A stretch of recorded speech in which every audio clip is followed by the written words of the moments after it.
2 minutes pour comprendre, je suis avec le docteur William Bérébi. William Bérébi, vous êtes auteur de Diagnostic et Thérapeutique. Aujourd'hui, on va parler des tests d'allergie alimentaire.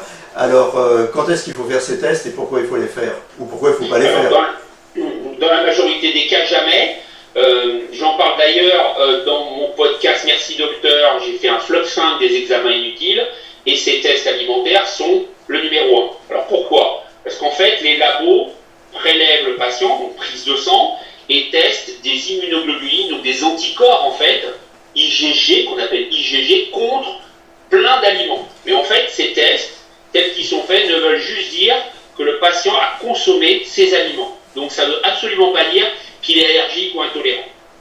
Alors comment on fait pour repérer une allergie ou une intolérance alimentaire? Parce que c'est quand même très gênant.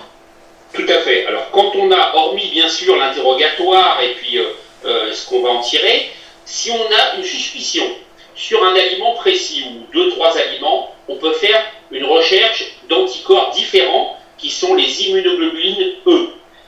Ceux-là ont un intérêt, mais là, il faut bien que le praticien précise quelles sont ses suspicions et les aliments qu'il veut tester. Ça, c'est une première possibilité. Et la deuxième? La deuxième, c'est une intolérance très fréquente qui est l'intolérance au lactose. Alors, on voit des patients qui font des tests respiratoires, mais ça n'a aucune utilité pratique. Il suffit juste de demander aux patients d'arrêter de consommer du lait et des fromages frais, puisque c'est là qu'il y a le lactose, et puis on va voir s'il est amélioré sur le plan de ses symptômes, donc douleur, ballonnement, etc. Donc en fait, allez-y. Allez-y. Et puis, troisième grande intolérance, c'est l'intolérance au gluten, bien évidemment, donc la maladie cœliaque. On a beaucoup de patients qui ont cette crainte. Donc là, c'est très simple.